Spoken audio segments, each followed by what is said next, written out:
Salut à tous. Aujourd'hui, je vais vous raconter l'histoire de Rebecca. Prenez de quoi à boire et à manger et je vous souhaite un bon visionnage.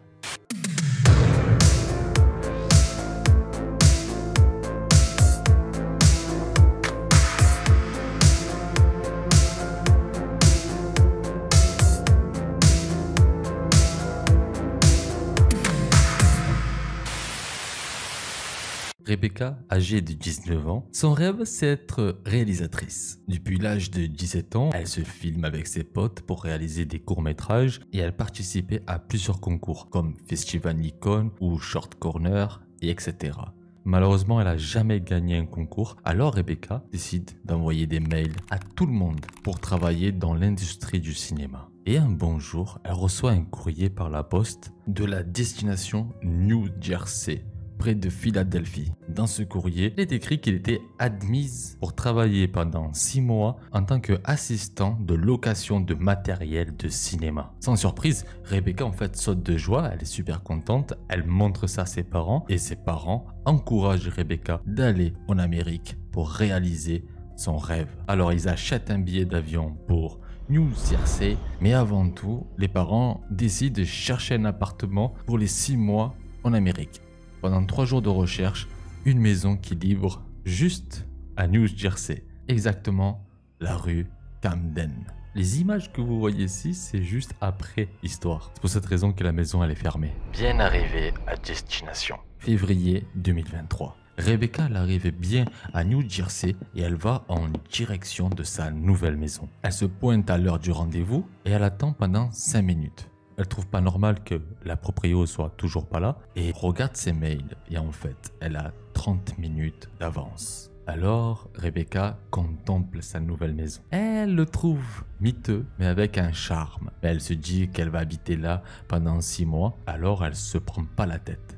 La proprio arrive avec 20 minutes de retard. Elle arrive, elle tend le contrat du bail, elle lui fait signer le bail, elle récupère le chèque de 200 $. Elle lui file la clé, elle lui ouvre la porte, elle prend sa voiture et elle s'en va. Rebecca, elle comprend pas cette attitude très bizarre. Elle se dit que peut-être que c'est purement américain. Elle rentre dans sa nouvelle maison, elle voit que c'est tout meublé et que ça respecte très bien la description. Alors, elle est soulagée, mais un petit peu surpris de cette attitude de la proprio. Elle visite les lieux, elle se prend une bonne douche et elle va au rendez-vous pour son travail. Tout se passe bien et elle arrive chez elle le soir vers 23 h après avoir fait les courses. Elle se prépare à manger, elle se met à l'aise, elle prend encore une fois une douche, elle va dormir et elle ferme les yeux. Et Rebecca n'arrive pas à dormir. Elle a une sensation que quelqu'un l'observe. Pour l'instant, il n'y a rien de dramatique dans cette histoire. Mais attendez la suite. Une semaine se passe, rien d'alarmant. Au contraire, Rebecca elle est heureuse, elle s'est fait des nouveaux amis. Au travail, ça se passe super bien. Et son patron, Max, est devenu son ami. Rebecca rentre chez elle, elle va se coucher, toujours avec cette sensation que quelqu'un l'observe. Et dimanche matin, elle se lève, tranquillou, elle prend son petit déj et quelqu'un tape à la porte. Elle regarde par l'œil de bœuf et elle voit que c'est la proprio. Elle lui dit « Attends, j'arrive dans 5 minutes ». Elle ouvre la porte, il dit « Bonjour ». La proprio tend sa main et elle dit « Loyer ». Rebecca se rappelle qu'elle devait payer son loyer. Elle rentre, elle lui donne 200 $. La proprio, sans dire un mot, elle rejoint sa voiture et elle s'en va. Bizarre cette femme. Ah oui, petite remarque que j'ai complètement zappé. Il y a 2 trucs importants chez Rebecca. La première chose, c'est que le loyer, elle le paye par semaine. C'est 200 $ par semaine. Et la deuxième chose, c'est que Rebecca, chez elle, quand elle est toute seule, elle ferme toutes les fenêtres et elle se met à l'aise. C'est-à-dire qu'elle se met toute nue. Elle n'aime pas être habillée quand elle est chez elle. Et c'est très important. C'est un petit point important. Rappelez-vous de ça. Cette nuit. Rebecca, comme dans ses habitudes, elle rentre du travail vers 23 h. Elle rentre chez elle, elle se met à l'aise, elle prend une douche et elle va dormir. Vers 3 h 30, Rebecca ne dort toujours pas. Car cette fois-ci, elle entend des bruits de pas dans son salon. Et par la peur en fait, Rebecca reste dans son lit et elle ne bouge pas. Elle attend que ce bruit disparaisse. Elle ne sait pas si c'est chez elle ou si c'est extérieur. Elle a la sensation qu'il y a quelqu'un chez elle, mais de l'autre côté, elle pense que peut-être c'est les voisins. Mais là, elle dort pas. Le bruit s'arrête vers 5 heures du matin et Rebecca, elle doit aller au boulot dans 2 heures. Rebecca, elle n'a pas du tout dormi. Ça fait déjà 2-3 jours qu'elle dort pas. Elle va au travail, elle est complètement fatiguée, mais elle préfère rien dire au travail. Le patron ressent quelque chose de anormal chez Rebecca parce qu'au début, elle était très joyeuse, très réveillée. Et là, elle le voit très ensuqué, très fatigué, avec moins de sourire. Alors c'est normal que Max, le patron, lui pose des questions. Elle préfère rien dire. Le même soir, Rebecca rentre chez elle vers les coups de 23 heures. Elle est fatiguée, complètement fatiguée, que tellement elle rentre chez elle, elle se déshabille, elle va pas manger ni prendre la douche, elle va se coucher directement dans sa chambre. Et vers 3 heures du matin, un gros boum, un bruit fort d'un claquage d'une porte retentit dans toute la maison. Rebecca sursaute, elle est tétanisée, elle attend quelques minutes, elle se lève et elle va regarder dans le couloir s'il y a quelqu'un. Elle commence à vérifier toute la maison et elle trouve rien, elle voit rien, il n'y a rien d'anormal. Elle comprend pas d'où vient ce bruit. Rebecca part au travail avec la boule au ventre et là elle décide de tout dire à Max, son patron. Elle raconte toute l'histoire. Max lui dit la prochaine fois, quand ça t'arrive quelque chose comme ça, appelle-moi, envoie-moi un SMS, comme ça je viendrai chez toi, j'appelle la police en même temps, j'arrive avant la police et s'il y a quelqu'un chez toi, on pourra l'attraper. Rebecca trouve ça gentil de la part de Max, alors elle réfléchit toute la journée à cette proposition et en fin de journée de travail, Rebecca va voir Max et en fait il lui tend les doubles de clés et lui dit si j'entends encore des bruits chez moi un soir, je t'envoie un SMS et tu peux rentrer chez moi. Max récupère les doubles des clés et lui dit ok, pas de souci. Là j'ai une petite réflexion. Donner des doubles des clés à une personne que tu connais à peine, même si c'est ton patron, je trouve ça dangereux. Là je trouve que Rebecca a été un peu naïf dans cette histoire. Ou peut-être qu'elle a super confiance à son patron. Ce n'est pas un fantôme. Oui, pendant plusieurs semaines, en fait, Rebecca, elle dort chez elle, mais elle arrive à trouver le sommeil malgré les bruits de pas qu'elle entend dans le salon et la sensation d'être observée, mais rien de plus. Quelques petits claquements de porte, mais Rebecca, en fait, elle commence à avoir l'habitude et elle se dit peut-être que c'est un fantôme, un esprit dans la maison. Elle commence vraiment à y croire parce que juste à côté de la maison de Rebecca, il y a une église condamnée. Elle est fermée. Elle a commencé à se donner cette réflexion de dire peut-être que cette maison, elle est hantée. Mais à chaque fois qu'elle prend sa douche, elle se sent observée. À chaque fois qu'elle se promène dans le couloir ou dans le salon, elle se sent observée. Rappelez-vous, Rebecca, elle se promène toute nue chez elle. C'est-à-dire qu'elle est mal à l'aise. Que normalement, tu dois être à l'aise. 3 semaines se passent et Rebecca, elle a juste cette sensation de se sentir observée et sans plus. Ce soir-là, Rebecca va faire une découverte. Vous n'êtes pas prêts. Rebecca rentre chez elle comme d'habitude. Elle se met à nu, elle se fait à manger. Elle va à la douche. Elle prend sa douche. Elle aperçoit une silhouette derrière sa porte. Là, c'est bien physique. Elle a bien vu un homme derrière la porte de la salle de bain. Elle stoppe l'eau. Elle observe en fait cette silhouette noire et la silhouette part. Rebecca sort de la douche, elle attend un peu et ensuite elle regarde le couloir, personne. Elle descend dans son salon et elle s'aperçoit que le pyjama n'est plus là. Elle remonte dans la salle de bain et là, elle voit la lumière de sa chambre allumée. Rebecca, elle sait très bien qu'elle n'a pas allumé cette chambre. Elle commence vraiment à paniquer, elle descend dans son salon, elle appelle Max, son patron, et elle dit non, je me sens pas bien chez moi, est-ce que je peux dormir chez toi? Max demande à sa femme et sa femme, elle refuse catégoriquement. Il lui a dit non, non, non, non, non. Entre parenthèses, Max et sa femme avaient beaucoup de conflits à cause de Rebecca parce que Max protège beaucoup Rebecca. Et la femme de Max a des doutes. Bref, Rebecca n'a pas le choix. Elle a préféré appeler la police et lui dire qu'elle sent qu'il y a quelqu'un chez elle. Elle est sortie de sa maison, elle est restée sur le palier et elle a attendu la police. La police arrive, Elle voit Rebecca terrifiée. Elle lui raconte que c'est pas la première fois, que ça fait à peu près 1 mois que c'est comme ça. Elle se sent pas bien du tout et qu'elle a cette sensation qu'il y a quelqu'un chez elle tous les soirs. Alors la police commence à fouiller la maison de fond en comble. Ils trouvent rien du tout. La police rassure quand même Rebecca. Il lui dit bon, si vous entendez quelque chose, si vous sentez qu'il y a quelqu'un, rappelez-nous, ne vous inquiétez pas, on viendra direct. Rebecca rentre chez elle, rassurée mais pas trop. Elle sent un mauvais présage. Elle sent quelque chose qui va mal finir cette nuit.